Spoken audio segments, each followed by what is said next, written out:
2 वर्ष भितरे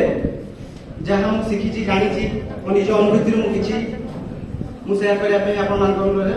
चाहूँगी। प्रथम कथा कवि नंदकिशोर बड़ गोटे बढ़िया कथा कहते एमर्त्य मंडले जन्म नबी भाई एमर्त्य मंडले जन्म नबी भाई केते काल बा बंचिबो किए एमर्त्य मंडले जन्म नबी भाई केते काल बा बंचिबो किए भेटिबा सकले बेड़े सही खाले आग पछ होई सबिए भेटिबा बेड़े सही खाले आग पछ होई सबिए ए जीवनटा गोटे छाड़ ए जीवन में आम बहुत किसी गोटे पाहाच पर आ गोटे पाहाच पर पहुंची पारुछि जे ए जो विदाय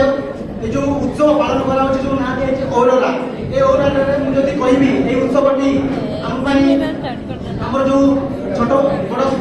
छोट छोट सानो भाई बहन माने हम पानी आज ऑर्गेनाइज करछन्ती ताको बहुत बहुत धन्यवाद। बहुत भलो भाबरे माने सजासजी हेछि बहुत खुशी लागुछि आज दुख भी लागुछि 2 वर्ष भितरे आमे आज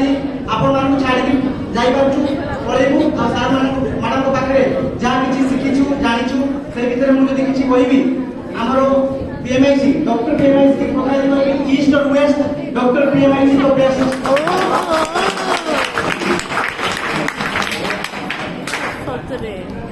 तो रूमी गुटे कथा कहतिले farewell and dot full of there I but farewell